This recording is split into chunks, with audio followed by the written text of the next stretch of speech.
Les antiféministes tirent de l'examen de l'histoire 2 arguments contradictoires. 1. Les femmes n'ont jamais rien créé de grand. 2. La situation de la femme n'a jamais empêché l'épanouissement de grandes personnalités féminines. Il y a de la mauvaise foi dans ces 2 affirmations. Les réussites de quelques privilégiés ne compensent ni n'excusent l'abaissement systématique du niveau collectif. Et que ces réussites soient rares et limitées prouve précisément que les circonstances leur sont défavorables. Simone de Beauvoir, Le deuxième sexe. Canne à sucre et préjugés.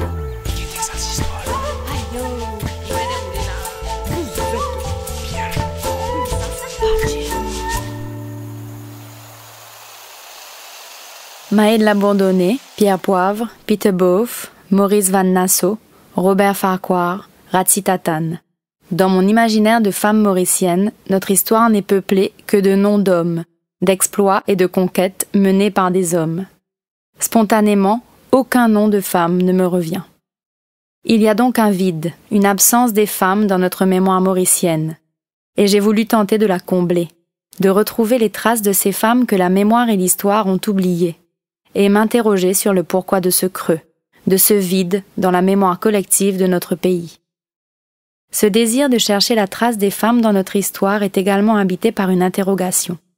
Quelles sont les conséquences de l'absence de femmes modèles et de représentations féminines exemplaires ou héroïques sur les femmes que nous devenons? Dans quelle mesure cela influence-t-il notre attitude, notre perception de nous-mêmes, nos croyances, nos peurs, nos pensées limitantes, nos choix de vie? Est-il nécessaire de faire à nouveau une place aux femmes dans notre mémoire pour pouvoir transmettre aux futures générations une histoire plus égalitaire?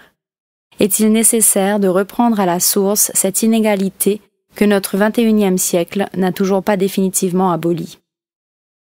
Pour retrouver ces traces des femmes de notre passé, je suis allée à la rencontre de 2 femmes mauriciennes, Vijaya Tilok et Aileen Loka, qui dans leurs démarches respectives ont cherché à retracer et interroger les destins des femmes de notre histoire et la représentation des femmes d'hier, pour tenter de mieux comprendre les mécanismes d'aujourd'hui.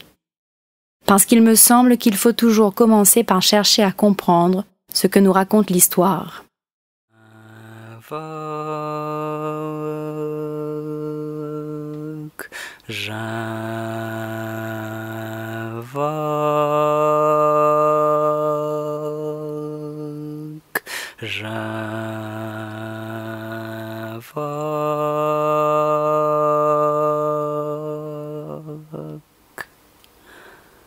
J'invoque nos mères, nos grands-mères, nos lignées féminines, nos ancêtres femmes.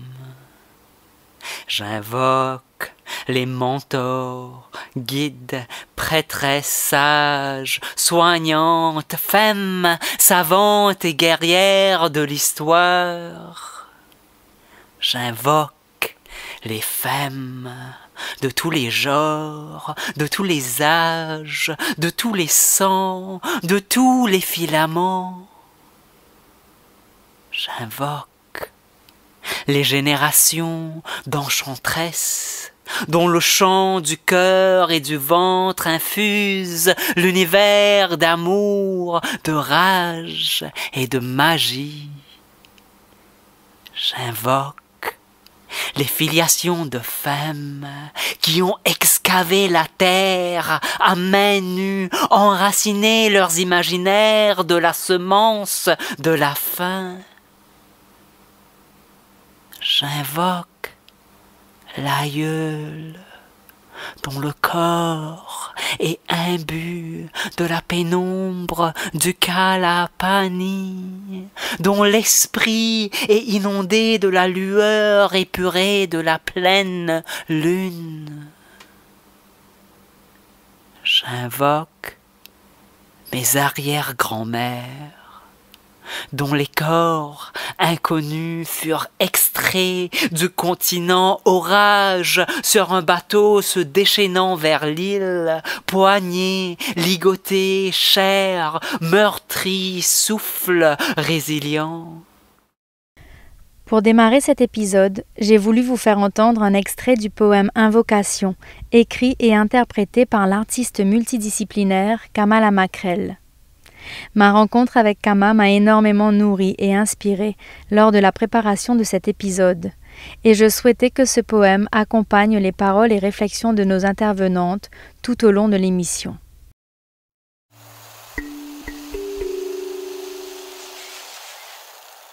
Aileen Loka est une femme de lettres, écrivaine et universitaire, récipiendaire du prix Jean Fanchette en 2010.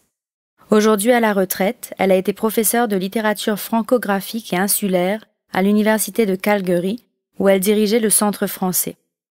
Dans son livre au titre très évocateur, La femme, cette inconnue, Île-de-France, terre des hommes, publié en 2013, elle va à la recherche des femmes de l'Île-de-France, donc sous la colonie française. Aileen m'accueille dans un ancien garage converti en campement. Le lieu est simple et rustique. Nous nous asseyons dans de petits fauteuils en rotin sous la varangue, bercés par les ressacs du lagon de Blue Bay au soleil couchant, et discutons de féminisme, des luttes encore à mener et de son livre. C'est un projet de recherche pendant mon année sabbatique et j'étais venue dans les archives pour chercher justement des femmes, j'espérais, qui seraient en chair et en os, c'est-à-dire dont on pourrait suivre la vie et qu'on pourrait plus ou moins connaître à travers les archives. Or, quand je suis arrivée, j'ai été assez surprise au fait de trouver que la mémoire de la nation, comme les archives se disent, ne préservait surtout que la mémoire des hommes. Au fait, c'est une construction des hommes qui ont choisi de garder certains documents plutôt que d'autres. En général, c'est comme ça que ça se passe. Et donc, c'est une construction qu'une archive. Il n'y a rien de vraiment réel là-dedans, juste du fait que la moitié des choses ont été occultées ou jetées ou perdues et que sais-je. Et donc, ce que j'ai trouvé, c'était plutôt des statistiques. Une femme telle, née à tel endroit, telle date, baptisée à tel endroit, épousée telle personne et morte telle date. Donc, quelque chose comme un état civil très sec. Ou alors, des femmes dans la négation, c'est-à-dire des femmes qui avaient été traduites en justice pour une raison quelconque. Donc, dans tous les papiers, toutes les archives judiciaires, là, on trouvait des femmes. Mais alors, elles se retrouvaient dans un état négatif complètement. Par exemple, une femme dont je me souviens, je ne me rappelle pas le nom, mais parce que ça fait déjà 10 ans ce livre, elle avait pris un amant et elle allait s'établir assez loin des villes et tout ça, elle menait sa petite vie tranquille. Et puis elle a été poursuivie en justice et renvoyée en France et mise dans un couvent sous l'ordre du gouverneur de l'île. Parce que, semble-t-il, un homme peut avoir une maîtresse, mais une femme ne doit pas avoir d'amant. Et donc, elle s'est retrouvée littéralement prisonnière dans un couvent et parce qu'elle avait osé prendre un amant.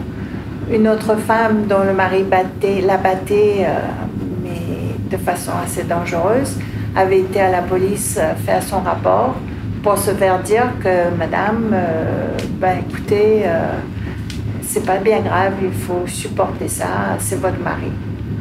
C'est signé tout ça, et puis bien sûr, quand on parle de la femme esclave ou de la femme noire, les rapports de police, c'est surtout des marronnes qui se font attraper, puis qui se font juger par un tribunal composé entièrement d'hommes, géré par Maïd Labordonné, le gouverneur, et puis 6 autres hommes, des sommités de la colonie. Et ça, c'est les rapports de l'huissier qui a écrit tout ça et qui, justement, ne parle pas le français, non plus, et qui donc se font juger par la bouche de l'interprète. C'est toujours par la bouche de l'interprète, elle a répondu telle chose, par la bouche de l'interprète. Alors à chaque fois que les juges lui posent une question, ça doit être traduit, et vice-versa, quand elle répond, ça doit être traduit. À savoir qu'est-ce qui passe comme message. Mais en tout cas, c'est perdu d'avance. Elles sont condamnées, elles sont fouettées, elles sont écartelées, puis elles sont brûlées vives devant la cathédrale. Et donc, c'est ce qu'on trouve. Donc, des femmes entièrement, une peinture négative des femmes, ou alors des femmes réduites à leur plus simple expression. Ce qui me frappe dans les propos d'Aileen Loka, c'est non seulement l'absence, mais aussi et surtout le silence. Parce qu'en réalité, les femmes n'étaient pas absentes, mais plutôt silenciées. Soit elles étaient esclaves, ce qui les réduisait automatiquement au silence, puisqu'elles n'avaient aucun droit et étaient considérées comme des biens meubles. Soit elles étaient femmes de couleur affranchies, mais victimes toujours de nombreux préjugés.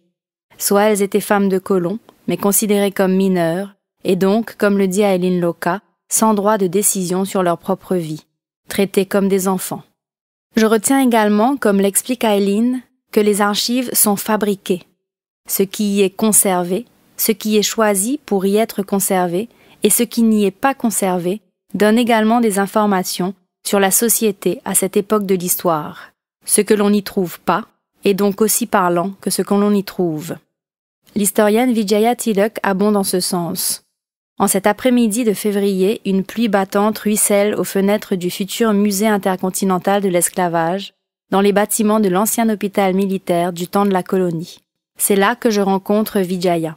Sous la vieille pierre de ce bâtiment historique, notre passé chuchote.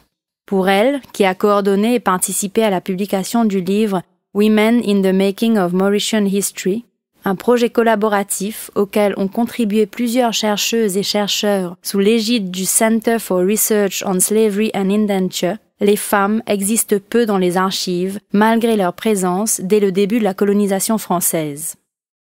Les femmes ont été à Maurice depuis le début du peuplement de l'île. Ils sont arrivés dans les mêmes bateaux que les hommes.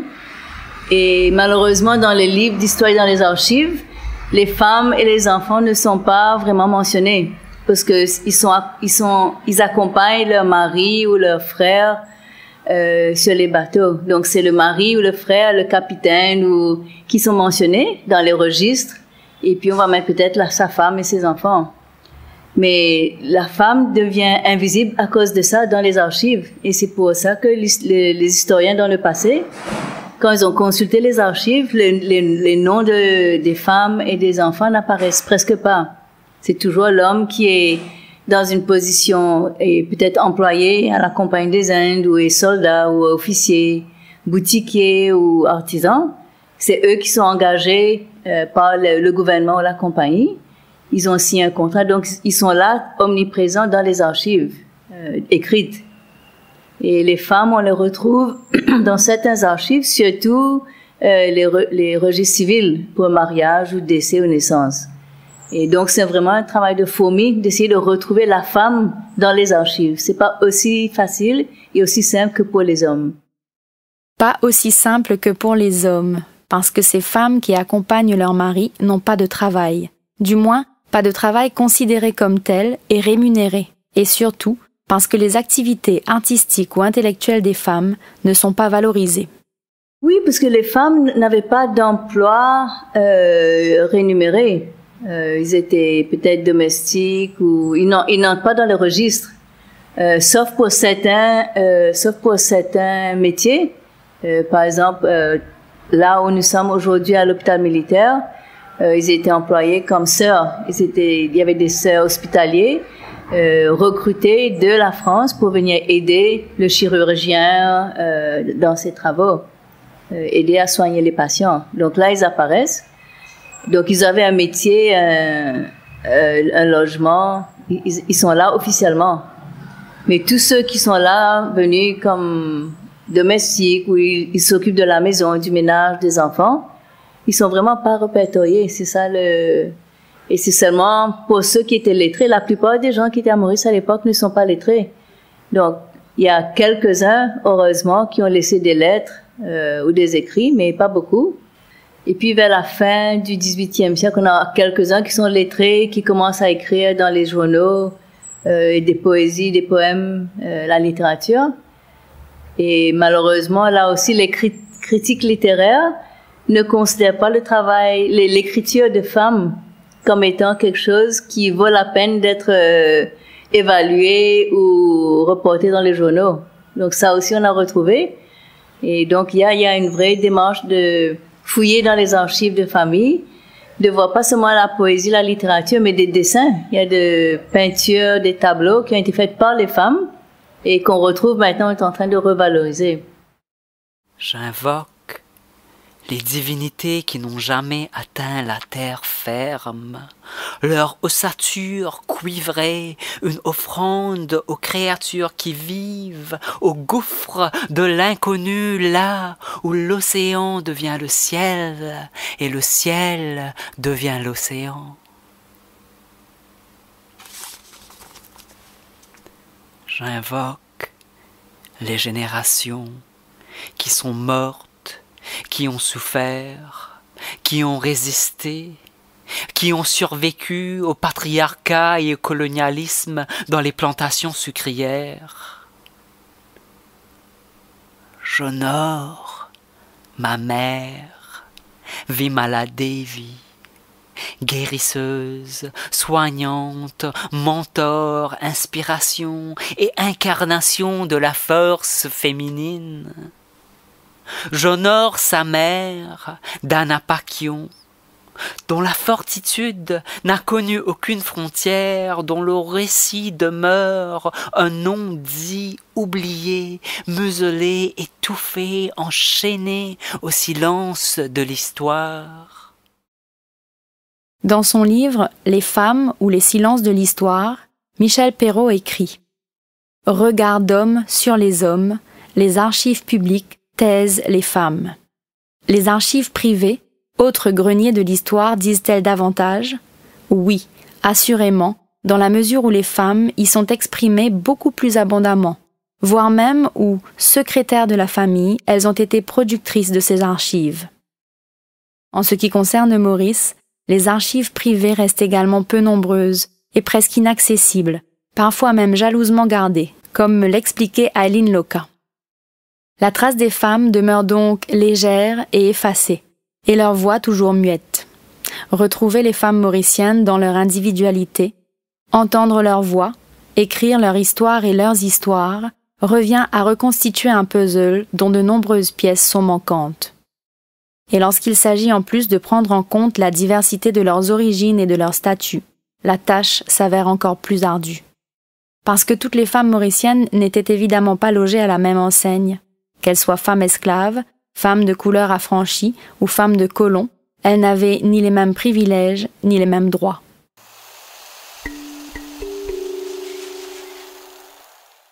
Le statut des femmes sous la colonie, en fonction de la catégorie sociale à laquelle elles appartiennent, déterminera justement leur degré de liberté et leur droit à décider pour elles-mêmes.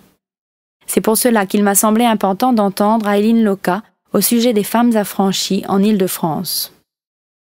Alors ça, ce sont dans les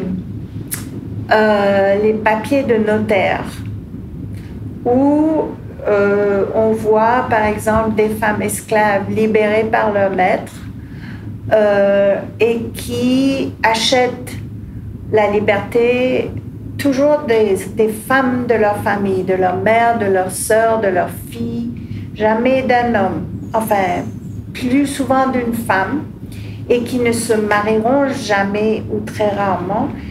Elles auront un mari, mais elles ne se marieront pas parce qu'elles veulent garder leur indépendance, leur argent et gérer leur argent comme elles veulent. Donc, il y avait une Madame Françoise dont le nom perdure avec la rivière Françoise dans les Hauts et qui avait prêté au gouverneur de l'île beaucoup d'argent. En 2 fois. Donc, on retrouve ces tractations dans les papiers de notaire. On retrouve une autre qui avait acheté un territoire et avait 10 esclaves. Donc, une fois qu'elle avait été libérée, elle avait acheté un morceau de terrain, enfin une terre, et il y avait 10 esclaves là, sur cette terre. Donc, elle était la maîtresse de 10 esclaves. Et c'est son fils qui signait les papiers pour elle et tout. Donc, il y a des traces. Donc son fils qui signait les papiers pour elle parce qu'en fait, légalement, elle ne pouvait pas être... Non, je pense qu'elle ne savait pas écrire. Légalement, les femmes blanches étaient mineures, oui. Mais les femmes noires, une fois libérées, elles étaient leur propre personne. Donc en fait, elles avaient plus de liberté que les femmes blanches, certainement. Parce que, par exemple, la femme de Cossigny, François de Cossigny, une fois qu'elle est devenue veuve, c'est son frère qui a vendu leurs biens et qui a disposé de l'argent.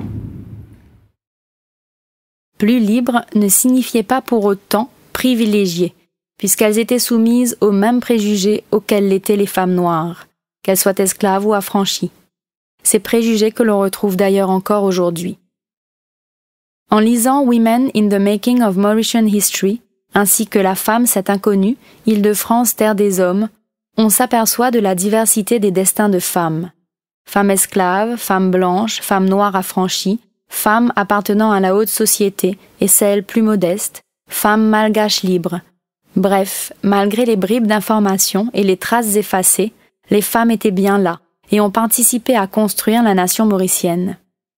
S'il est clair que de nombreux groupes ont été effacés de l'histoire et du mythe national, on pense aux esclaves par exemple et à leurs descendants, on peut dire sans trop prendre de risques que la contribution des femmes à la construction et à la consolidation de la colonie, puis de l'île Maurice indépendante, a été et est encore largement sous-estimée.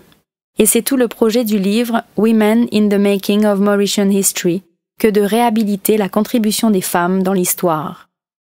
Ce serait une histoire incomplète si on écrivait l'histoire sans la moitié ou de la population qui ne se retrouve pas dans les livres d'histoire. Moi-même, quand j'ai écrit les livres, je réalisais que quand j'écrivais, il y avait presque rien sur les femmes. Et je fouillais, mais je retrouvais presque pas. Il y a des petits bribes de renseignements. Le seul document que j'ai retrouvé dans les archives officielles, écrite par une femme, il y a une seule, au XVIIIe siècle. Et là, elle demandait une pension au gouverneur parce que son mari était décédé, elle n'avait plus de solde. C'est la seul document écrit par une femme au XVIIIe qui se retrouve dans les archives officielles.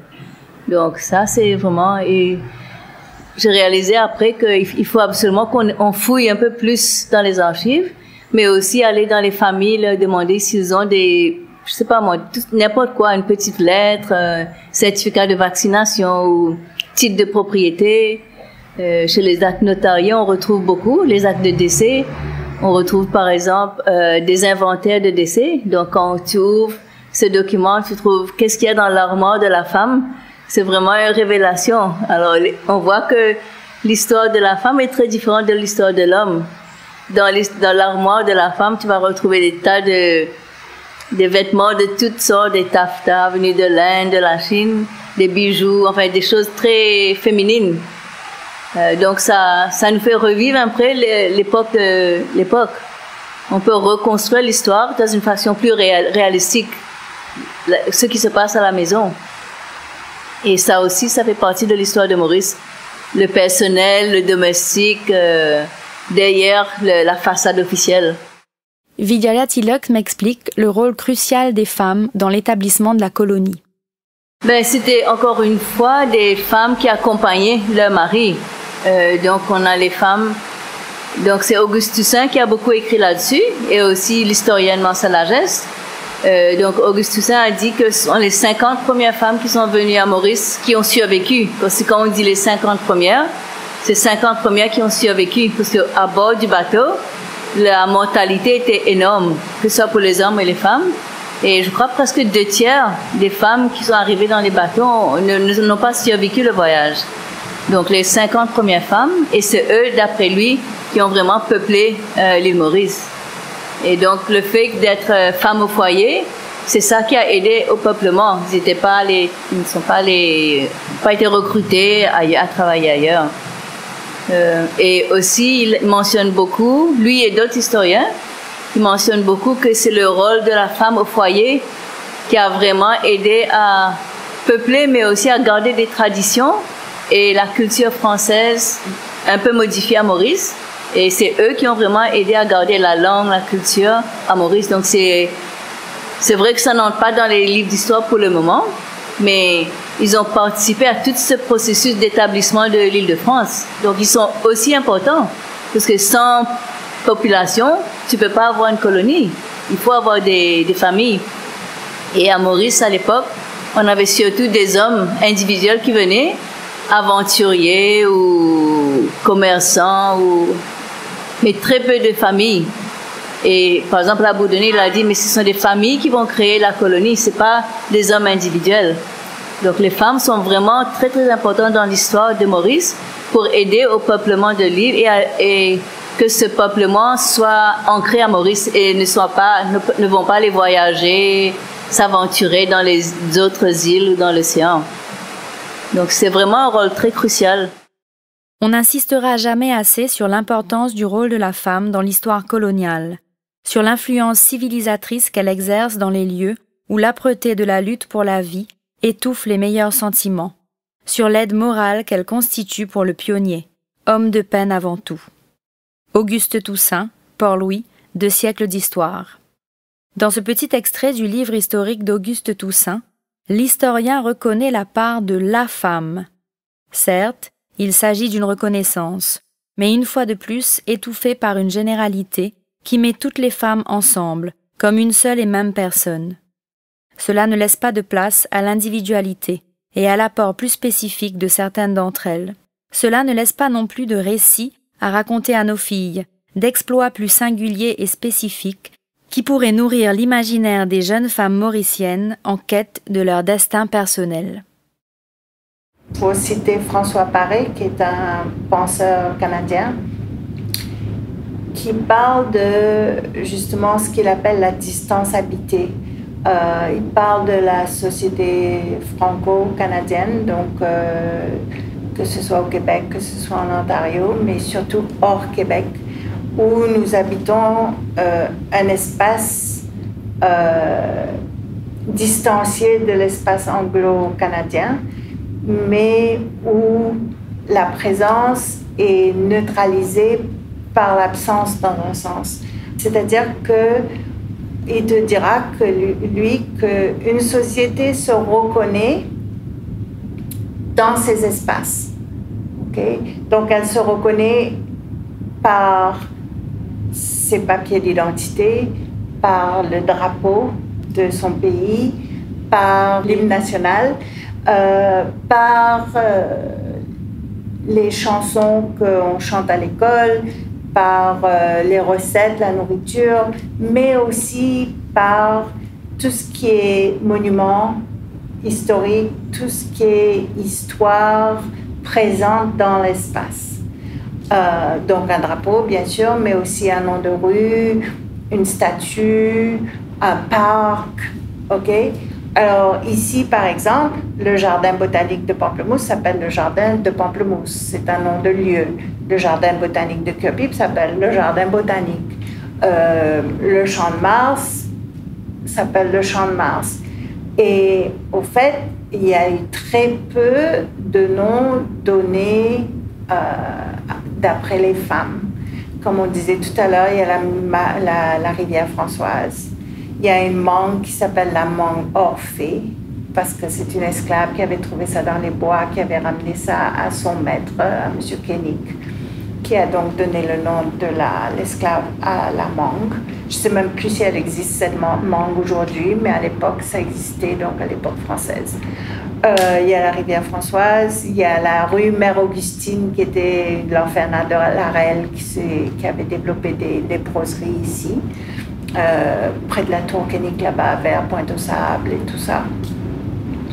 Et puis, bon, il y a 2 endroits comme ça. Dans je ne sais pas quoi, moi, l'histoire plus récente, bien sûr qu'il y a N'Djamena, et est exposée de plusieurs façons. Il y a une statue à Port-Louis, il y a des textes qui ont été écrits sur elle, il y a le stade maintenant qui s'appelle Njale. Donc, elle existe parce qu'elle a représenté la lutte des femmes et des travailleurs contre les grandes propriétés sucrières.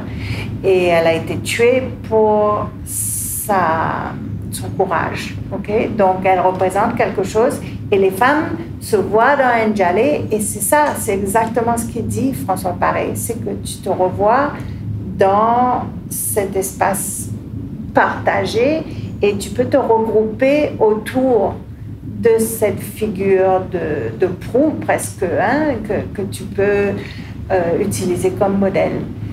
Mais sinon, à part ça, qui y a? Il y a Virginie, qui est une fictionnelle, fictive, quelqu'un de l'imagination de Bernardine Saint-Pierre. Bon, c'est basé sur une vraie personne, mais quelqu'un qui a refusé d'enlever ses vêtements alors que son bateau faisait naufrage parce qu'elle voulait garder sa pudeur.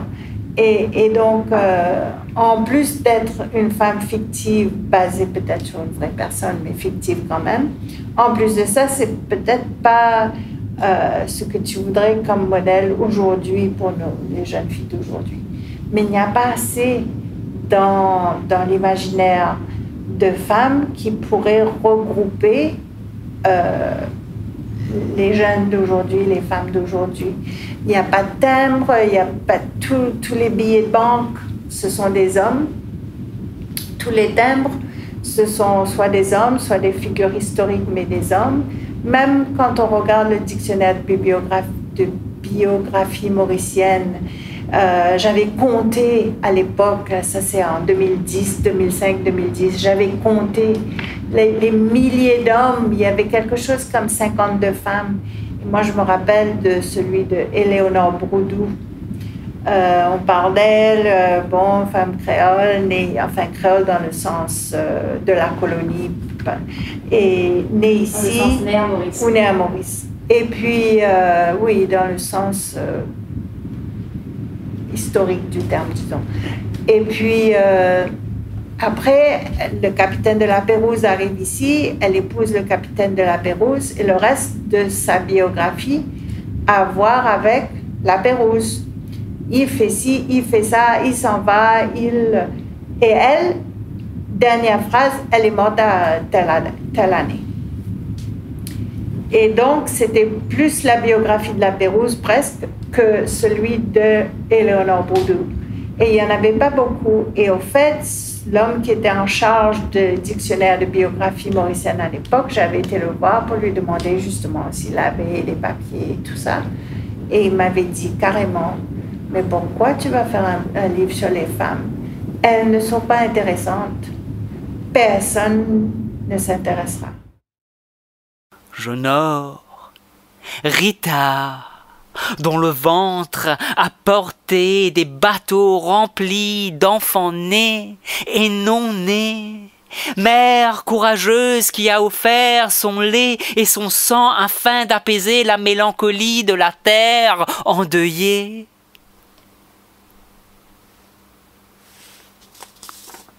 Jonor Kataï, femme d'eau de rose, de safran, de noix, de feuilles de bétel dont les pieds rugueux ont traversé terre, sable, basalte et braise brûlante. Jonor Kamla, dont les doigts cérémoniels enchantent les mortes, ravivent leur souffle, Ouma, dont les visions parlent dans des langues féminines longtemps oubliées, Lalita, dont le sel coule comme des rivières à la recherche d'une mer où affluer, Asha, dont les poumons ancestraux portent la fièvre des malédictions, craquements brûlants de bois de santal, et des vicas dont la tristesse est sépulcrale un passage sinueux dans le ciel de la nuit. Dans une démarche de revaloriser les femmes de notre histoire, Aileen s'est attachée à réécrire, à partir d'éléments avérés et historiquement vérifiables, le récit de certaines femmes que l'histoire a davantage retenues. Mise devant le fait qu'il y a cette absence, tu as deux choix. De te rendre compte que c'est une absence et de dire, ben voilà, il n'y a pas. C'est un vide, c'est un néant. Et ça s'arrête là. Donc la femme, elle n'est pas. Ou alors, de faire ce que Paul Ricoeur dit, c'est-à-dire de donner un frisson de vie à l'histoire et de la fictionnaliser dans un sens. C'est-à-dire, dans mon cas, j'ai pris que des faits prouvables, étant donné que j'avais les papiers, enfin des références. Mais bien sûr donner une voix qui est la mienne probablement, n'est-ce pas? Je ne pense pas que Elisabeth Monroe parlait ou pensait aux problèmes que j'ai mis dans sa bouche dans ce livre. Mais c'est une manière de revoir les problèmes qui se passaient à l'époque, mais aussi de me dire que la femme, au moins tu essaies de la faire revivre, tu essaies de lui donner une voix, tu essaies de parler des problèmes qui existaient à l'époque, même si tu fictionnalises la réalité. L'autre femme, c'est la princesse Betty Sababadi, qui était une princesse malgache, qui avait été, son père était roi de Full Point près de Tamatave, et paraît-il qu'elle aurait épousé un capitaine français. On ne sait pas trop si elle a vraiment épousé, on pense que oui, enfin ce n'est pas tout à fait clair, mais elle est venue avec lui ici. Et elle a vécu ici, elle est morte ici, enfin elle est morte bien après. Elle avait des terres au pied du corps de garde à 4 bornes, elle avait beaucoup de terres, des esclaves et compagnie. Et elle, puisqu'elle était d'une autre culture, j'ai utilisé l'idée d'éveiller pour faire revivre la culture orale qui était prévalente ici, au fait. Et donc, dans son cas, ce sont des histoires qu'elle racontait ses petits-enfants près du feu. Et les enfants posent une ou deux questions, commencent toujours par une sirendane, et puis elle raconte. Et de soir en soir, elle raconte son histoire. Et elle aussi, les faits sont des faits réels. Quand elle raconte sa vie à Tamatave ou à Malgache, qu'elle parle des fêtes de Madagascar et tout, c'est comme ça que ça se passe. Mais bien sûr que j'ai inséré ça dans ses histoires, dans ses contes, si tu veux, et pour qu'elle transmette, dirons-nous, sa culture à ses petits-enfants. Je ne sais pas si elle a eu des petits-enfants, hein? Mais encore une fois, c'était ce besoin que la femme puisse parler.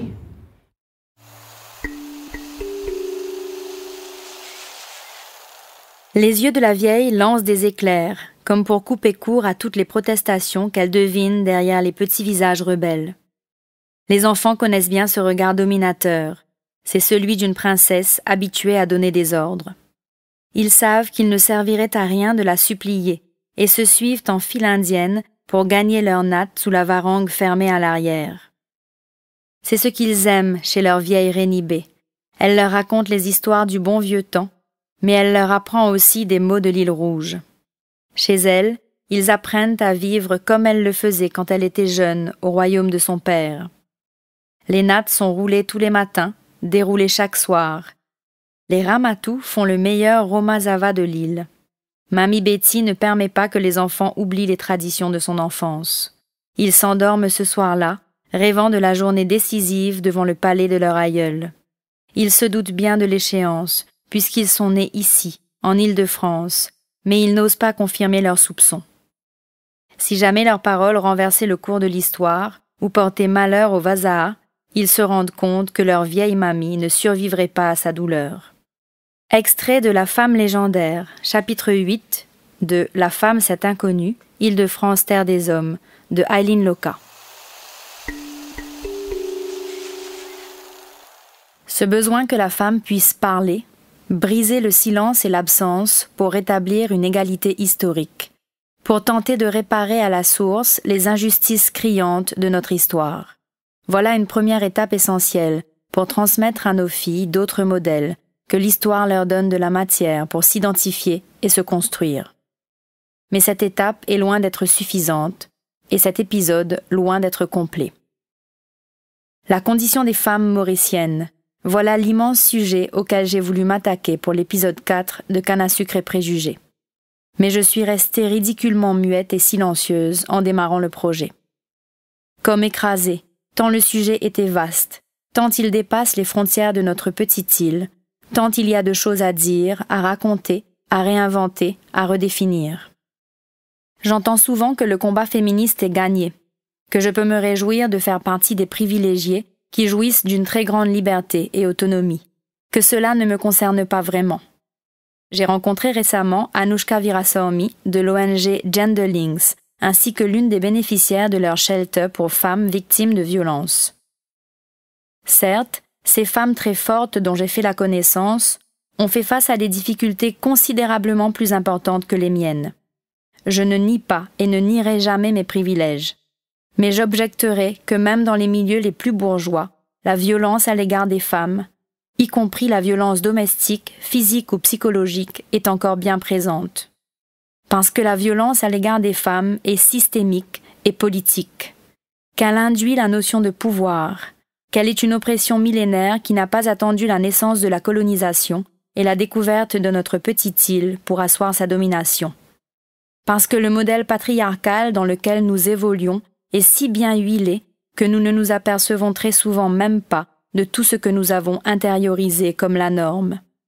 À la violence physique ou psychologique exercée dans le quotidien et dans l'intimité à l'égard des femmes, s'ajoute la violence institutionnelle, sociale, économique et financière. Faut-il rappeler les chiffres des violences domestiques, des écarts de salaire, des violences sexuelles, des harcèlements? Faut-il rappeler la proportion de femmes parlementaires en comparaison au nombre d'hommes qui siègent? Les femmes occupent 20% des sièges à l'Assemblée nationale. Il est clair que de nombreuses batailles sont gagnées, que les lois ont évolué considérablement, que les femmes ont gagné en liberté, en confiance, en autonomie. Mais Maurice demeure une société éminemment patriarcale, qui n'accorde toujours pas aux femmes les mêmes chances et les mêmes droits qu'aux hommes. Il m'a semblé donc évident qu'une seule émission qui traiterait l'histoire ne serait pas suffisante. Je vous donne rendez-vous pour la suite de ce podcast en 2 parties, consacrées à la condition féminine.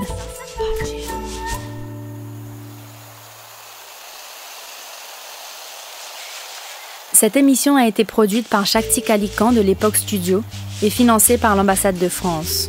Elle est présentée et réalisée par Christelle Mervin de Spéville. La communication de l'émission est assurée par Alia Chojou. Merci au groupe Patiatan pour le générique de l'émission. Un immense merci à Aileen Loka et Vijaya Tilak pour leurs témoignages et éclairages. Ma gratitude va également à Kamala Macrel pour sa magnifique lecture du poème Invocation, tiré de son recueil Hommes-Femmes, qui rythme et donne corps à l'émission. Un petit clin d'œil également à mes femmes sacrées qui ont particulièrement nourri cet épisode. Elles se reconnaîtront. Vous trouverez les références des livres cités sur la page Facebook de l'émission. Si vous avez apprécié cette émission, n'hésitez pas à la partager autour de vous. À bientôt pour l'épisode 5 de Canne à sucre et préjugés.